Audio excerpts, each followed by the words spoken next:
वैसे ये वाजिबुल कत्ल है। अल्लाह ताला की बारगाह में दुआ भी है कि गाजी उठे और इसको काफिर किरदार तक पहुँचा दे। ये उम्मत पर फर्ज किफाया है। जो शख्स उसको खुद कत्ल करे अपने जज्बा ईमानी पर, मैं उसको 5 लाख रुपए इनाम दूंगा। 5 लाख रुपए का इनाम का ऐलान करते हैं जो मिर्जा जेलमी को कत्ल करेगा।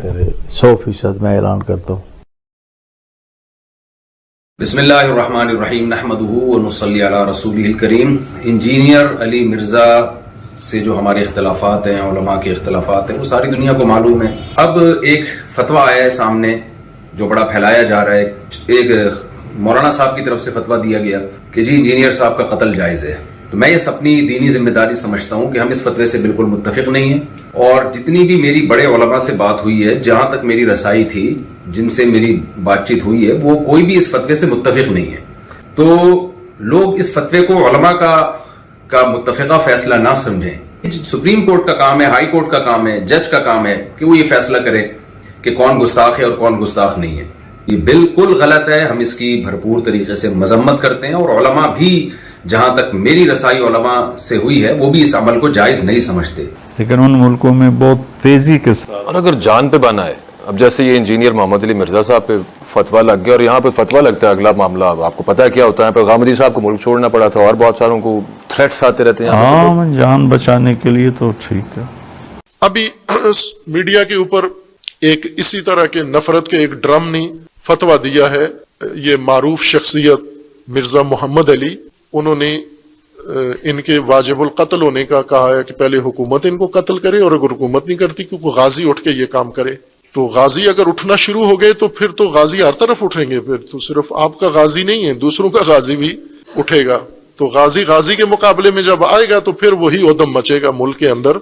आज जो हालात जहां पर पहुंचे हैं, आपका एक गाजी निकलेगा, दूसरों के 2 गाजी मैदान में आ जाएंगे, तो रुकेगा नहीं, ये सिलसिला कहीं भी नहीं रुकेगा। और मुझे ताज्जुब है कि इदारे और हुकूमती सरकारी वो भी इन बयानात को कोई नोटिस नहीं लेते, आज खुद नोटिस नहीं लेते। हमारे यहाँ आमतौर से ये देखा ही जाता है, क्या किसी शख्स को ये हक हासिल है कि किसी को भी सजा देने के लिए, क्योंकि वो हाकिम नहीं है और उसके पास अमारत नहीं है, मगर किसी के लिए भी कोई फैसला सुना दे कि जी इसको ऐसे करें वैसे करें। मसलन हमारे यहाँ तो ये रोजाना का मामूल बनता जा रहा है। अभी हालिया मसलन इंजीनियर मोहम्मद अली मिर्जा साहब के लिए एक बड़े पीर साहब ने कह दिया कि जी इसको आप कत्ल कर दें और 5 लाख रुपए का जुर्माना है, जबकि उसकी मजम्मत में मुफ्ती तारिक मसूद साहब ने भी अपना किरदार निभाया और उन्होंने बताया कि ऐसा नहीं होना चाहिए। क्या किसी को ये हक हासिल है कि किसी के लिए भी कोई फतवा दे दे और फिर सजा और जजा का मामला कर दे? तो सरकशी है, अल्लाह ताला से बगावत है। अल्लाह ताला ने सजा और सजा का हक इस दुनिया में मुसलमानों के नज़्म इज्तिमाई को दिया है। यानी जो मुसलमानों की पूरी जमीयत है, वो जिन लोगों को इक़्तिदार की जिम्मेदारी दे, वही ये हक रखते हैं। वो कबायली जिंदगी में एक और तरीके से होती थी। मौजूदा जमाने में मुनज़्ज़म रियासतें हैं, मुकदमा चलेगा, उसको बात कहने का मौका मिलेगा। अगर किसी ने कोई गलती की है तो कानून देखा जाएगा, उसके मुताबिक वो किसी जजा या सजा का मुस्तहिक है तो फिर उसके खिलाफ कोई इक़दाम किया जाएगा। ये तो हमारे यहाँ की जहालत है। बदकिस्मती से इससे खुद दीन को इतना नुकसान पहुंचा है कि उसका अंदाजा नहीं किया जा सकता। हमारे यहाँ वो लोग जो क्योंकि वो हाकिम नहीं है और उसके पास अमारत नहीं है, मगर किसी के लिए भी कोई फैसला सुना दे कि जी इसको ऐसे करें वैसे करें। मसलन हमारे यहाँ तो ये रोजाना का मामूल बनता जा रहा है। अभी हालिया मसलन इंजीनियर मोहम्मद अली मिर्जा साहब के लिए एक बड़े पीर साहब ने कह दिया कि जी इसको आप कत्ल कर दें और 5 लाख रुपए का जुर्माना है, जबकि उसकी मजम्मत में मुफ्ती तारिक मसूद साहब ने भी अपना किरदार निभाया और उन्होंने बताया कि ऐसा नहीं होना चाहिए। क्या किसी को ये हक हासिल है कि किसी के लिए भी कोई फतवा दे दे और फिर सजा और जजा का मामला कर दे?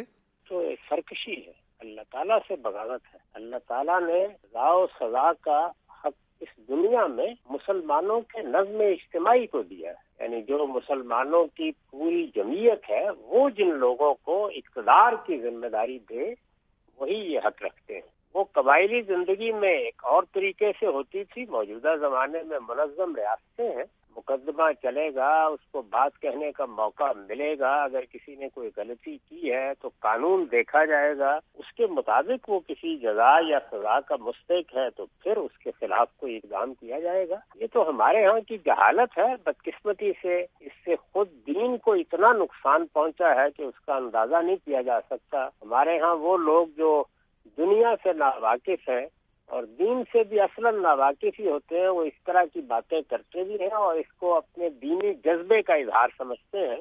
یہ اللہ تعالیٰ نے جو انسان کو آزادی دے رکھی ہوئی ہے، اس میں خود اللہ کے خلاف بغاوت کا ارتکاب ہے۔ کسی کو بھی یہ نہیں کرنا چاہیے، اور خاص طور پر کسی نظریاتی معاملے میں جہاں میرا آپ کا کسی کا اختلاف ہے، یہ حق کے اختلاف کو خدا کا دیا ہوا ہے۔ اگر کوئی اس کو ختم کرنے کی کوشش کرتا ہے تو وہ اصل میں اس کائنات کے پروردگار کے مقابلے میں کھڑے ہونے کی جسارت کرتا ہے۔ اس سے اللہ کی پناہ مانگنی چاہیے۔ اس طرح کی کسی بھی ایکٹیویٹی کی نہ تو ہم حوصلہ افزائی کرتے ہیں اور نہ ہی اس طرح کی کسی ایکٹیویٹی میں ہم شامل ہونے کی کبھی جو نا وہ سوچ بھی سکتے ہیں۔ ہمارا اس سلسلے میں موقف کیا ہے، اس پر میں ایک عبارت امام اہل سنت اشاع امام احمد رضا بریلوی رحمۃ اللہ علیہ کی حسام الحرمین کے صفحہ 103 سے پڑھ کر سنا دیتا ہوں۔ فرماتے ہیں، جان لیجئے کہ دنیا میں گردنیں مارنا بس حکام ہی کے سپرد ہے، نہ عام رعایا کے، یعنی عام رعایا کو اس کی اجازت نہیں ہے۔ گردنیں مارنا یعنی کسی کو قتل کر دینا، کسی پر حد جاری کرنا۔ جس طرح آخرت میں عذاب دینا صرف ذوالجلال والاکرام کے ہاتھ ہے، اور لوگ جو سلاطین و حکام کے سوا ہیں ان کا فرض فقط زبان سے اور بیان سے جھڑکنا، زبان سے اور بیان سے جھڑکنا، اور اہل اسلام کو شیاطین کے بیل جول سے بچانا ہے۔ یہ ہے امام اہل سنت رحمۃ اللہ کی تعلیمات اور فکر کہ ہم کسی بھی صورت میں قانون کو اپنے ہاتھ میں لینے کی اجازت نہیں دیتے، نہ تو ہم اس طرح کی کسی ایکٹیویٹی میں خود شامل ہیں، نہ ہی اس طرح کی کسی جو معاملہ ہے اس کی ہم حوصلہ افزائی کرنے کے لیے تیار ہیں۔ ہم علمی طور پر جواب دینے کے پابند ہیں، اور وہ ہم اللہ کے فضل و کرم سے